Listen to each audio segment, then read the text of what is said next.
Hujambo mtazamaji kutoka idhaa ya Kiswahili ya Radio China Kimataifa. Hii ni Nuru ya Mashariki tuliokuandalia hii leo.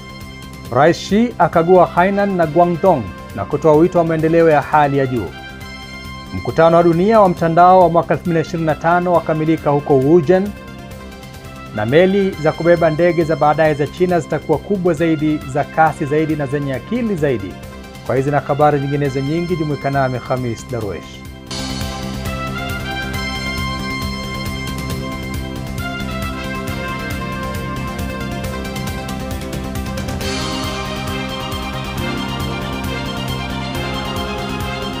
Rais wa China Xi Jinping amefanya ziara ya siku 5 katika mikoa ya Hainan na Guangdong kusini mwa China, akihimiza uwazi zaidi wa kiuchumi na maendeleo ya kiwango cha juu.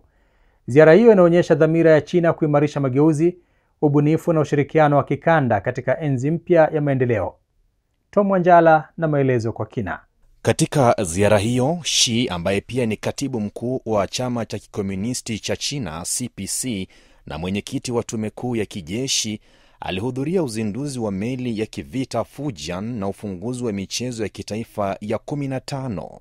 Alikagua meli ya Fujian, meli ya kwanza ya kivita nchini China yenye mfumo wa kuzindua ndege kwa nguvu za umeme, na kupata taarifa kuhusu maendeleo ya teknolojia ya kijeshi. Akiwa mjini Sanya, Xi alipokea taarifa kuhusu ujenzi wa bandari huru ya biashara ya Hainan, akisisitiza umuhimu wa viwango vya juu katika mageuzi na uwazi wa kiuchumi. Bandari hiyo inatarajiwa kuzindua rasmi shughuli maalum za forodha mnamo tarehe 18 mwezi Desemba mwaka huu. Katika mkoa wa Guangdong, Xi alitembelea bustani ya kumbukumbu ya kiongozi wa zamani Ye Jianying na shamba la pomelo mjini Meizhou, akihimiza kukuza sekta za kilimo maalum ili kuongeza kipato cha wakulima na vilevile kuimarisha mageuzi ya vijijini. Pia alikagua maonyesho ya mafanikio ya kiteknolojia mjini Guangzhou na kuhimiza utekelezaji wa sera za CPC kwa maendeleo endelevu ya hali ya juu. Na hapo jana, Xi alikutana na washindi wa tuzo za michezo na viongozi wa kamati ya Olimpiki, kisha akafungua rasmi michezo ya kitaifa ya 15 ambayo kwa mara ya kwanza inaandaliwa kwa pamoja na Guangdong, Hong Kong na Macau.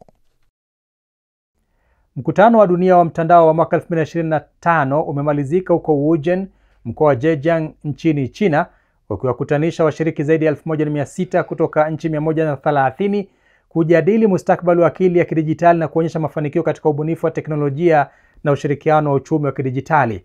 Ronald Mutia na ripoti.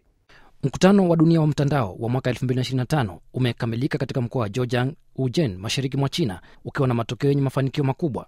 Chini ya kauli mbiu kujenga mustakabali wenye uwazi, ushirikiano, usalama na ujumuishi wa akili ya kidijitali, kujenga jamii yenye hatima ya pamoja katika mtandao. Mkutano huo wa siku 3 uliwaleta pamoja washiriki zaidi ya 1600 kutoka zaidi ya nchi na maeneo 130 kote duniani. Maonyesho ya nuru ya mtandao, yani Light of the Internet, ambayo ni sehemu ya mkutano huo, yalijumuisha makampuni 670 kutoka nchi na maeneo 54, yakionyesha zaidi ya bidhaa 1000 za akili bandia. Hafla hiyo pia ilitoa tuzo za WIC za sayansi na teknolojia bunifu ili kutambua mafanikio ya kibunifu zaidi katika sekta ya mtandao mwaka huu na kuhamasisha ushirikiano wa kimataifa katika uwanja wa teknolojia ya mtandao. Mkutano wa ushirikiano wa viwanda vya uchumi wa kidijitali, shughuli nyingine muhimu iliyoandaliwa wakati wa mkutano huo, uliwezesha kutiwa saini kwa zaidi ya miradi 100 yenye dhamani inayozidi dola bilioni 14 kwa miaka 3 mfululizo. Mkutano wa WIC wa Wuzhen ni tukio kuu la kila mwaka la China ambalo linalenga kujadili masuala ya kisera za kimataifa kuhusu mtandao. Tangu mwaka 2014, mkutano wa Wuzhen umefanyika kwa mafanikio mara 11. Kwa sasa WIC inajumuisha taasisi, mashirika, kampuni na watu binafsi takriban 210 kutoka zaidi ya nchi na maeneo 40 kote duniani. Kampuni zinazoshiriki katika sekta ya utalii kwenye maonyesho ya 8 ya kimataifa ya uagizaji bidhaa ya China CIIE zimesema kuwa upanuzi wa sera za China za msamaha wa visa umechochea kwa kiasi kikubwa biashara zao. Simi Wanjala anaarifu zaidi.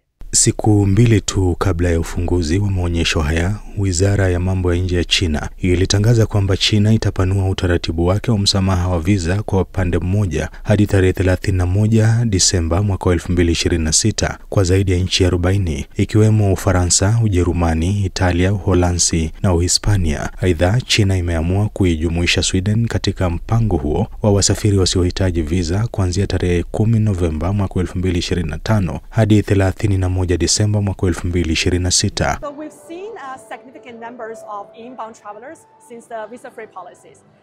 For example, in 2025, from January to September, at Cathay, our inbound passenger number to Chinese mainland increased by 51% compared to the same period last year. In recent years, we've definitely seen an upward trend in our premium cabin bookings. Sustainability is another key trend that more and more travelers are paying more attention to the eco-friendly transport. Kwa mujibu wa takwimu za idara ya uhamiaji ya taifa ya China, katika robo ya tatu ya mwaka huu, raia wa kigeni walifanya zaidi ya safari milioni 7 nchini humo chini ya sera za msamaha wa visa, ongezeko la 48% ikilinganishwa na mwaka uliopita. Kuanzia Desemba mosi 2023, China ilianza kutoa msamaha wa visa kwa wamiliki wa pasipoti za kawaida kutoka Ufaransa, Ujerumani, Italia, Uholanzi, Uhispania na Malaysia. Baadaye sera hizi ziliongezwa muda na kupanuliwa kwa mataifa zaidi. China inapoendelea kufungua milango yake zaidi katika kipindi cha mpango wa maendeleo wa miaka 5, yani mwaka 2026-2030, inatarajiwa kwamba sekta ya utalii itakuwa si tu kwa idadi ya wasafiri, bali pia kwa ubora na utofauti wa huduma.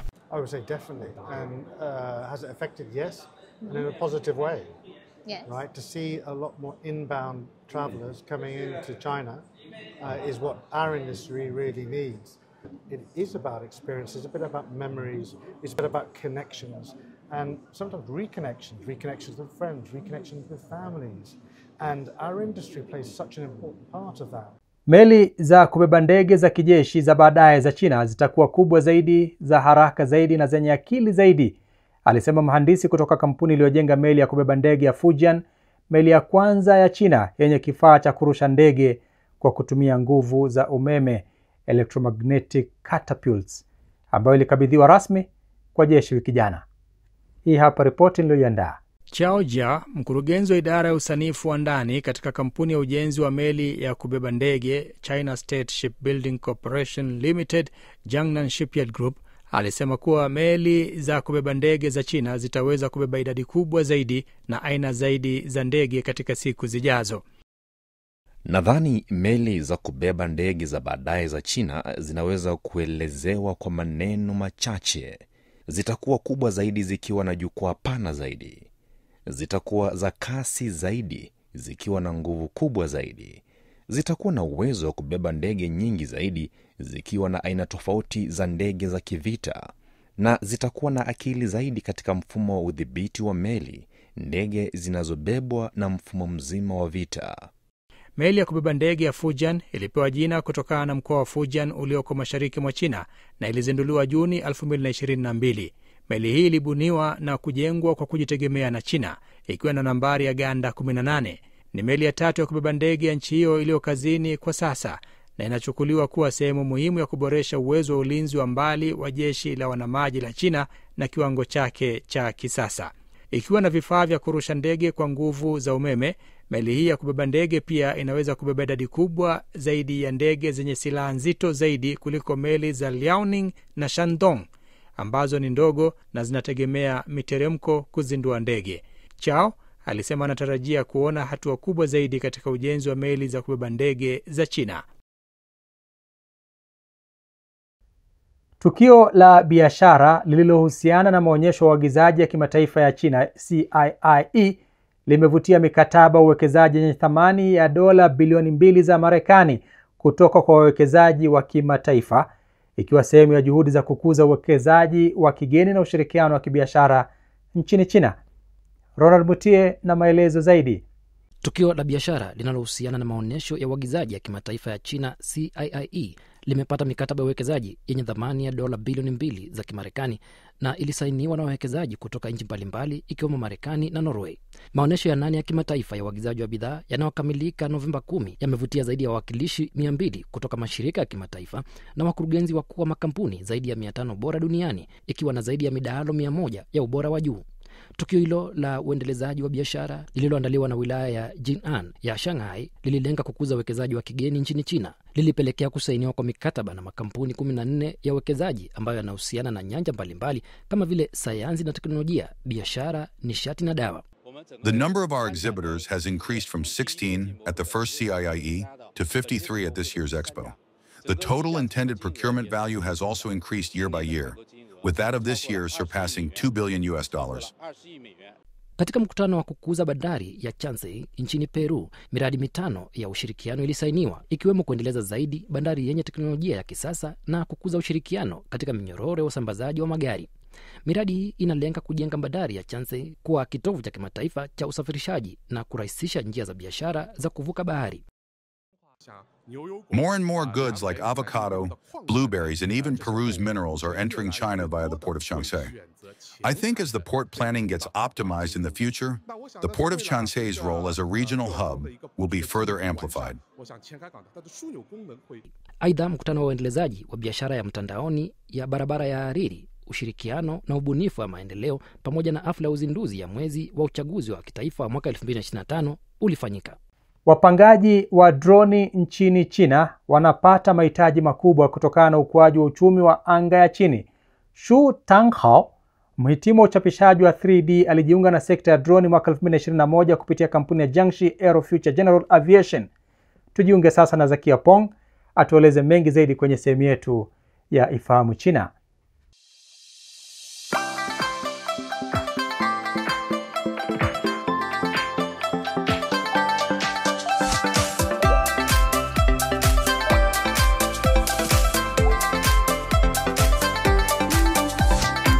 Mambo na karibu katika kipindi cha Ifahamu China. Mimi ni Zakia Peng. Wapangaji droni wanafurahia mahitaji makubwa huku kukiwa na maendeleo makubwa ya uchumi wa anga ya chini wa China. Shu Tanghao alihitimu katika uchapishaji wa 3D chuoni.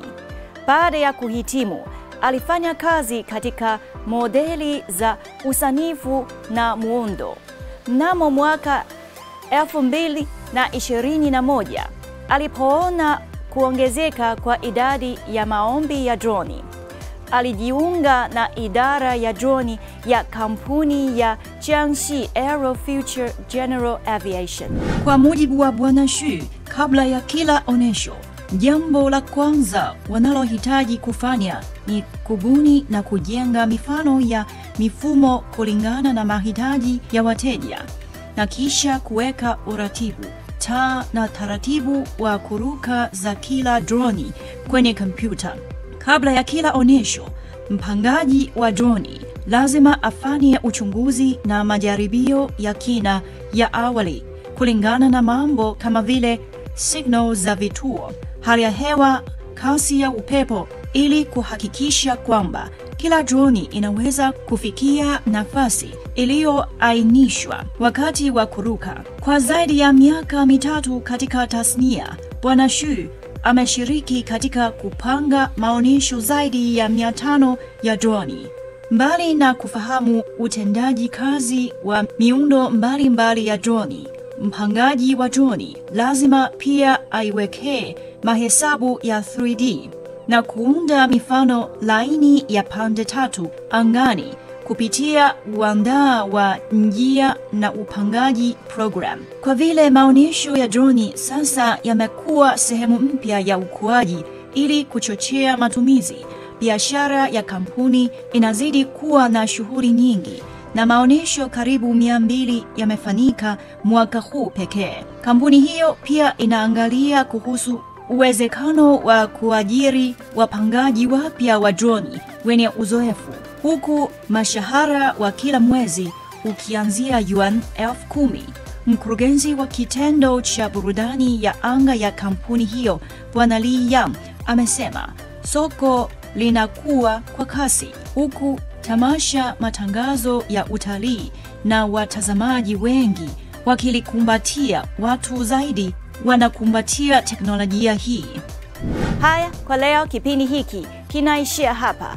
Katika kipindi kijacho nitaendelea kukuletea mambo mengine yanayovutia kuhusu utamaduni na jamii ya China. Asante kwa kuwa nami. Mimi ni Zakia Peng. Kwa heri. Naam, mtazamaji, sasa ni wakati wa sehemu yetu ya Jifunze Kichina. Katika sehemu hii tunawaletea masomo ya lugha ya Kichina hatua kwa hatua kwa njia rahisi na ya kuvutia. Karibu tujifunze pamoja.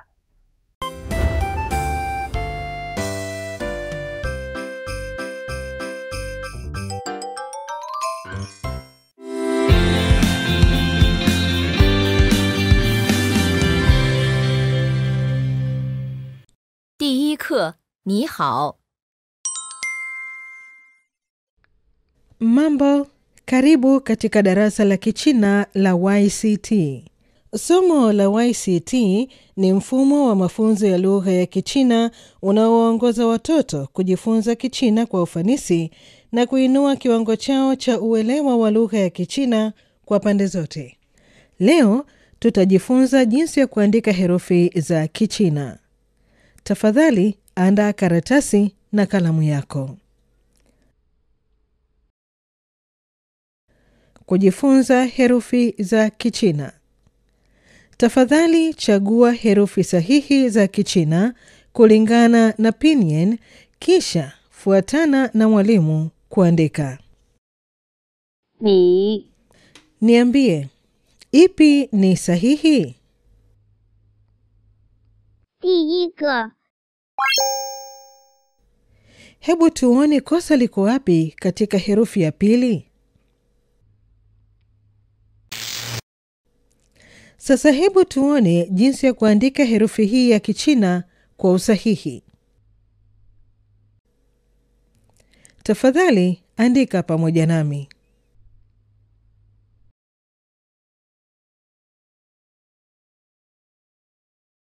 Lao.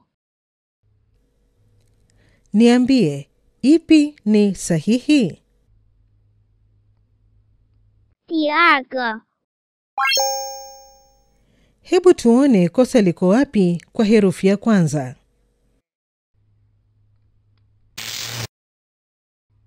Sasa hebu tuone jinsi ya kuandika herufi hii ya Kichina kwa usahihi. Tafadhali andika pamoja nami.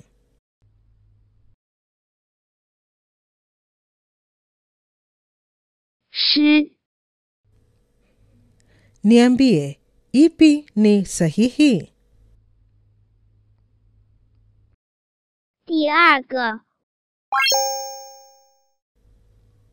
Hebu tuone kosa liko wapi kwa herufi ya kwanza. Sasa hebu tuone jinsi ya kuandika herufi hii ya Kichina kwa usahihi.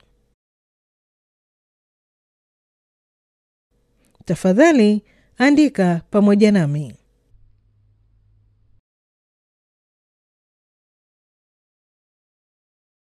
Zai. Niambie, ipi ni sahihi? 第一个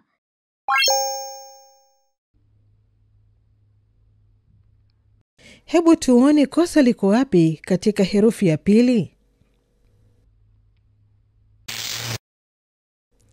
Sasa hebu tuone jinsi ya kuandika herufi hii ya Kichina kwa usahihi. Tafadhali andika pamoja nami.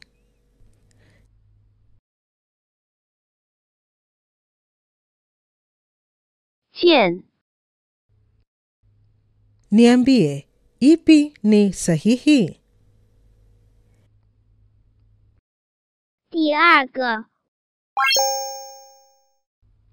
Hebu tuone kosa liko wapi kwa herufi ya kwanza. Sasa hebu tuone jinsi ya kuandika herufi hii ya Kichina kwa usahihi.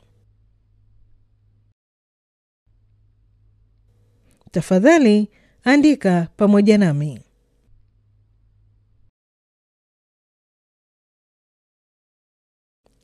Tafadhali sikiliza rekodi na uchague jibu sahihi.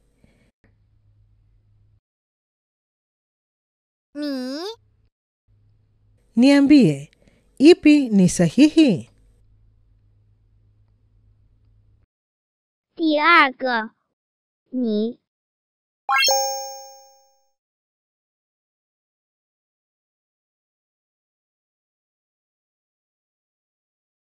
好。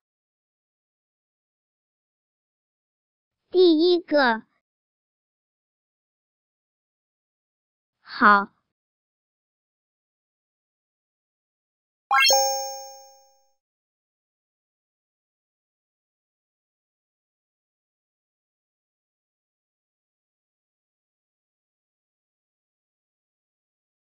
老师。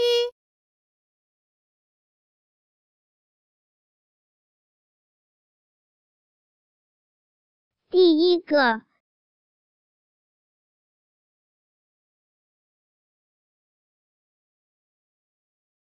老师。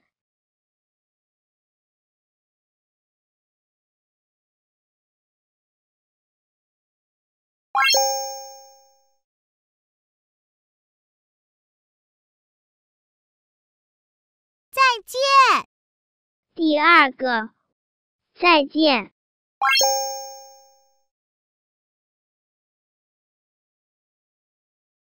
你好。第二个，第二个。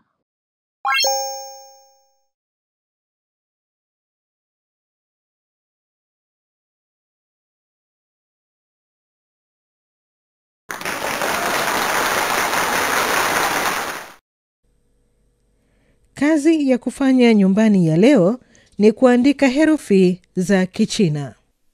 Na kesho tutaendelea kujifunza Kichina. 再见. Naam, ni hulka ya kimaumbile kwamba kila kilicho na mwanzo hakikosi kuwa na mwisho wake. Na kufikia hapa mtazamaji, ndipo ninapohitimisha kipindi cha Nuru ya Mashariki kwa siku ya leo. Lakini kabla sijaondoka, chukua hii. Mafanikio yanakuja kwa kushindwa. Kwa hivyo usiogope kujaribu. Mimi ni Khamis Darwesh. Maasalam. Kwa taarifa zaidi kuhusu China, unaweza kutembelea tovuti ya CRI Kiswahili na marafiki_CN kwenye Facebook. Pia unaweza kupakua app ya Cheche kwenye Google Play na Palm Store.